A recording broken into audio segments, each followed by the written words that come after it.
Objection!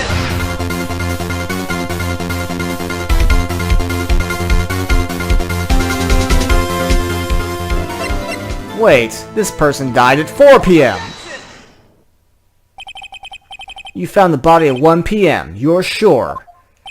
Yes, it was 1 p.m. Frankly, I find that hard to believe, Frank. Your statement directly contradicts the autopsy report, which I am lovingly tapping with my fingers. See how lovingly I tap them. I'll do it once more. There we go. The autopsy notes the time of death at sometime after 4 p.m. There was nobody to find at 1 p.m. How do you explain this 3-hour gap? Oh,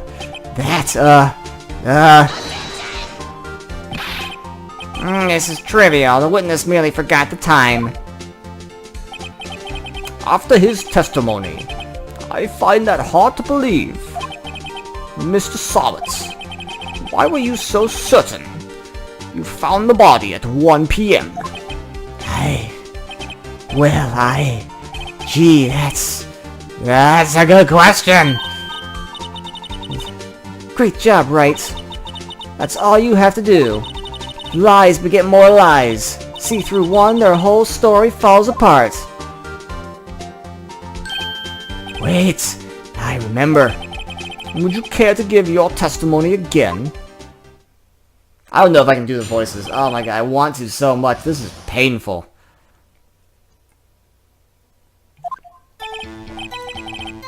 You see, when I found the body, I heard the time. There was a voice saying the time. It was probably coming from the television. Oh, but it was 3 hours off, wasn't it? I guess the victim must be watching a video of a taped program. I think if I do less gruff with Igor and more just creepy. That's why I thought 1 p.m. Terribly sorry about the misunderstanding.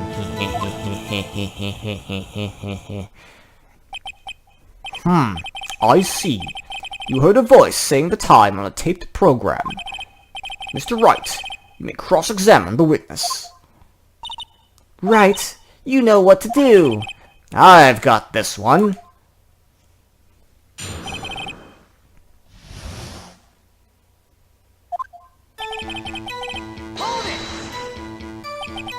You said heard, not saw.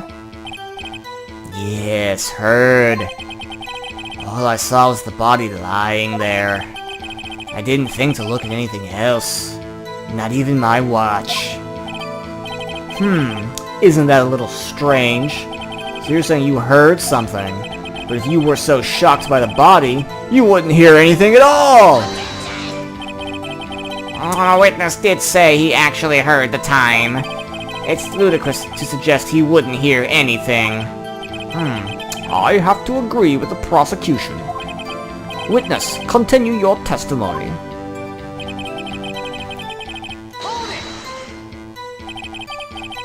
Are you sure it was a television and not a radio? Well, no, I guess it might have been a radio.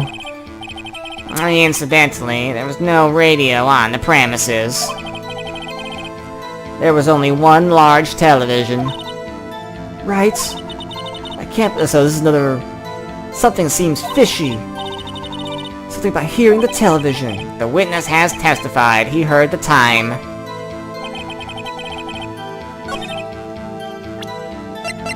But how can you hear the television when there's no power? Hold it right there. The prosecution said there was a blackout at the time of the discovery. And this record proves it.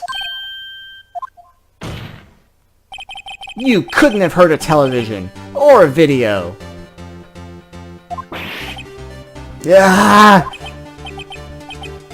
Well... The defense has a point. Do you have an explanation for this, Mr. Solitz? No, I find it quite puzzling myself. Wait! I remember now. Mr. Solitz, The court would prefer to hear an accurate testimony from the very beginning. These constant corrections are harming your credibility. That, and you seem rather distraught. My apologies, Your Honor. It must have been the shock of finding the body. Very well, Mr. Salt. Let's hear your testimony once more, please.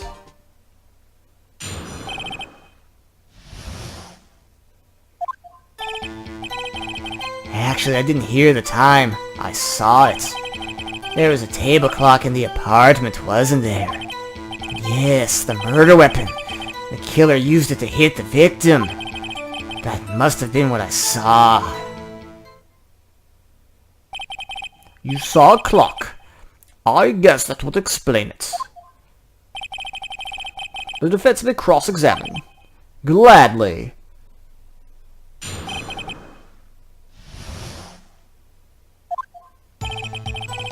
So when this music kicks in, that's when you know you've got them. Like they're nervous.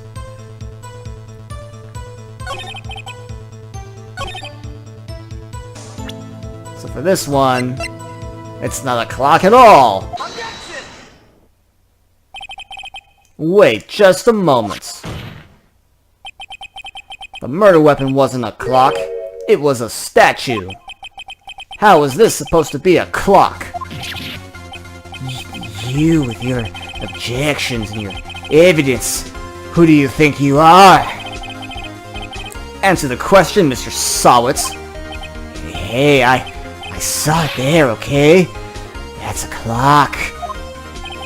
Your Honor, if I may. Yes, Mr. Payne. As the witness stated, this statue is indeed a clock. The neck is a switch.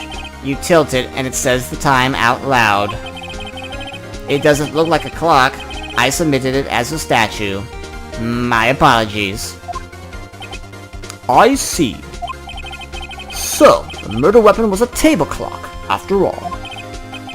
Well, Mr. Wright, it appears the witness's testimony was correct. This is a clock. Do you have any problems now? Yes, I do.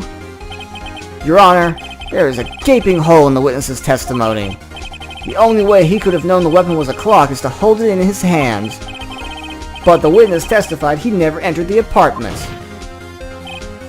Clearly, a contradiction. Indeed. The witness knew it was a clock because he went into the apartment! You're lying. You were inside on the day of the murder. Oh yeah? Prove it. Prove I went in there. I'll do better than that. I can prove you were the one who killed her. You struck her with the clock, and the shock of the blow triggered the clock's voice. That was the sound you heard. Order in the court! Intriguing. Please continue, Mr. Wright. Yes, Your Honor. Mr. Sawitz, Sam must have left quite an impression on you. Understandable, since the murder weapon spoke just as you hit the victim. That voice was burned in your mind. That's why you were so sure about the time. What's the meaning of this? This is all baseless conjecture. Baseless? Look at the witness's face. Yeah. Would the witness care to elaborate? Did you strike the victim with the clock? That day, I never... Look, the clock, I heard, no, I saw...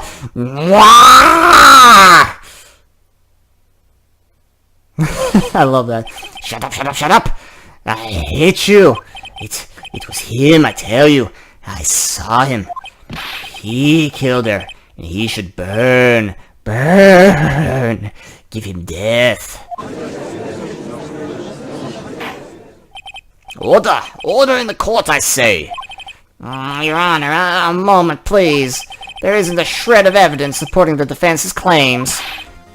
Mr. Wright, Okay, I just want to take a pause for a quick moment. Soak in this glorious music.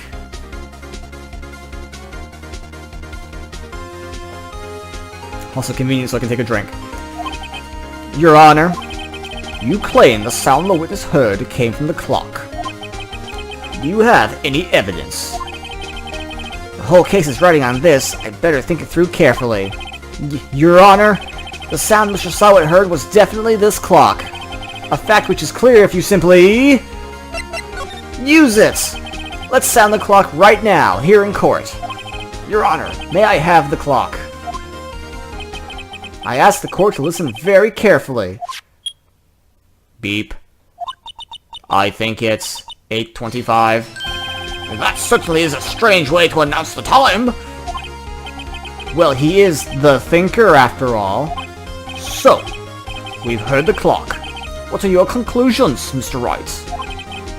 Mr. Payne, can you tell me what time it is now? It's 11:25. As you can see, this clock is exactly 3 hours slow. Precisely the discrepancy between what Mr. Sawit heard and the actual time of death! So, Mr. Sawit, try to talk your way out of this one. You forgot one thing. Oh, what's he talking about? While it may seem like that clock is running 3 hours slow, it proves nothing. How do you know it was running 3 hours slow the day of the murder? If you can't prove that, you don't have a case.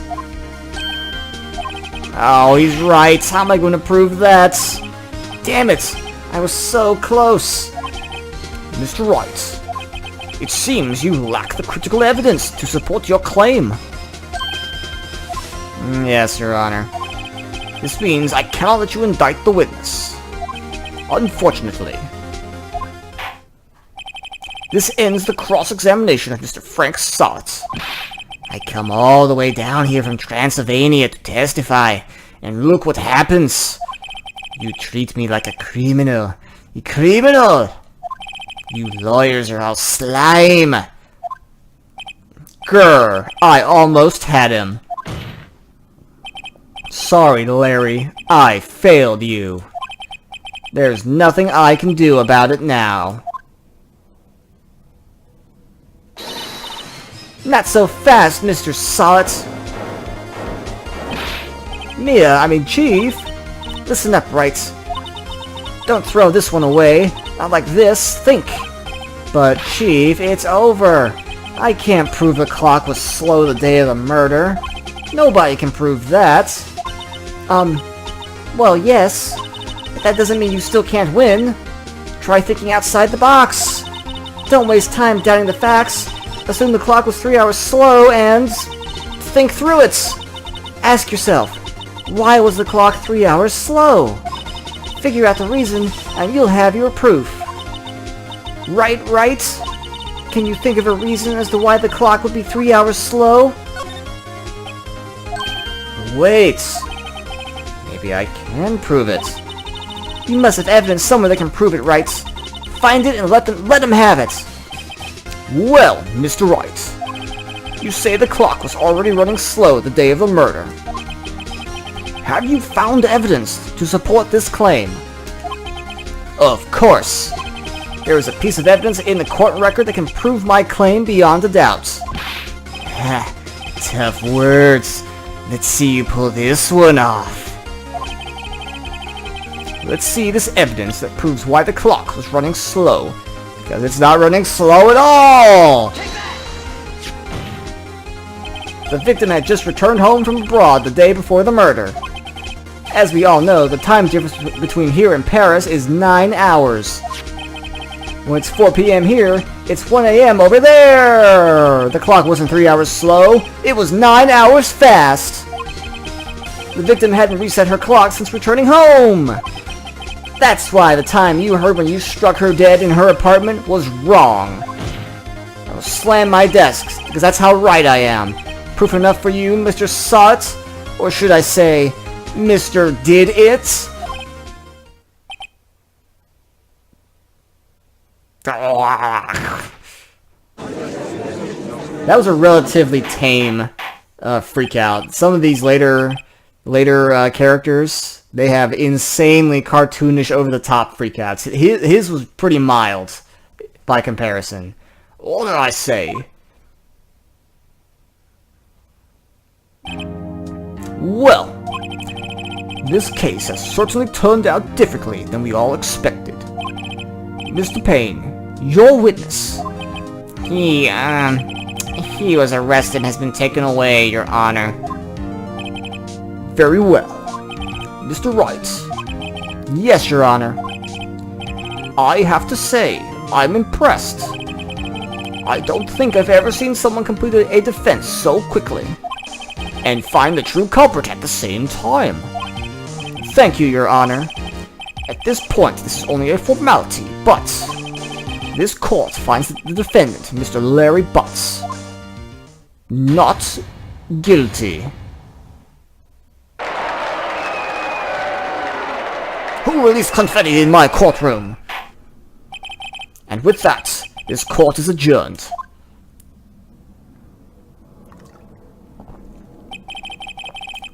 Turns out Frank Solid was a common burglar. He posed as a newspaper salesman to check and see when people were out of the house. That day,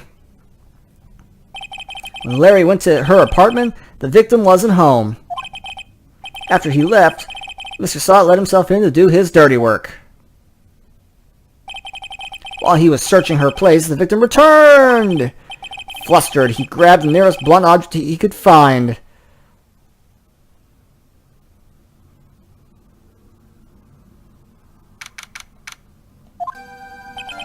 Whew! Still can't believe we won. Right, good job in there. Congratulations. Thanks, Chief. I owe it all to you. Not at all, not at all. You fought your own battles in there. It's been a while since I've seen a trial end on such a satisfying note. I've never seen the Chief looking this happy. If she's this glad, imagine how Larry must feel. My life is over, dude. Larry, you're supposed to be happy. What's wrong now? Oh, Nick. Don't worry about me. I'll be dead and gone soon. Good. Wait, no, I mean bad. Bad, Larry, bad. Larry, you're innocent. The case is closed. But my Cindy Windy's gone, man. Gone forever. Larry, she was a... Never mind. Congratulations, Harry. Harry? Yes, you! I can practically see the headlines now. Harry Butts, innocent. Yeah, thanks, I guess. I really owe you one. I won't forget this, dude, like ever. Let's celebrate. Dinner, movie, my treat. Oh, no, I couldn't. Hey, I was the one who got you off the hook. Oh, hey, dude. Here, take this. It's a present. A present for me? Wait, wasn't this the evidence that... Actually, I made this clock for her. I made one for her and one for me. Really? You made this? Ah. Well, thank you. I'll keep it as a memento. Yo, Dick. Can you believe it? I was so into that chick. And she was just playing me for a fool, man. Don't that make you want to just cry? Larry. Are you so sure? Squeeze me? I think she thought quite a lot of you in her own way. Nah, you don't gotta sympathize with me. It's okay. Oh, I'm not just sympathizing, really. Isn't that right? Don't you have something to show your friend? Something that proves how she felt about him? Huh? Oh, yeah! Right. What the heck is she talking about? My attorney's badge! Check this out, Larry. Proof positive you weren't just some chump. Huh? What about it? This is the clock you made for her, Larry. And she took it with her when she traveled. Whatever. Probably just need a clock is all. You think so? It's a pretty heavy clock to take traveling. Well, make of it what you will. Hey, Nick. I'm glad I asked you to be my lawyer, dude. Really, I am. Thanks a lot, man. Hope that made him feel a little better. Right? I hope you see the importance of evidence. Hopefully you realize things change depending on how you look at them. People, too. We never really know if our clients are guilty or innocent. All we can do is believe in them.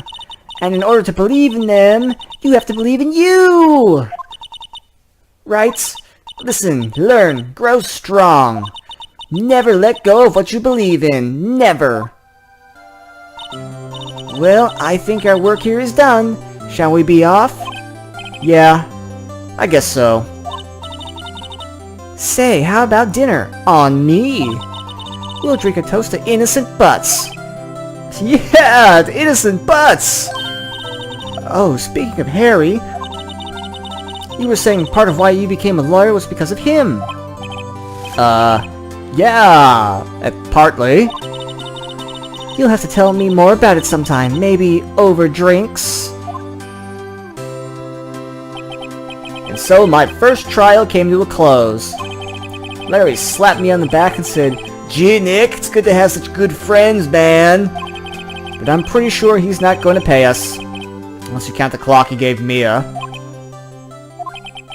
I didn't know it then. But that clock was soon going to be at the center of another incident. And my promise to tell the chief about me and Larry would be one promise I wouldn't be able to keep.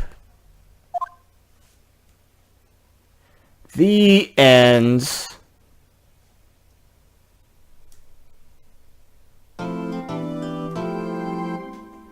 So, that was case 1.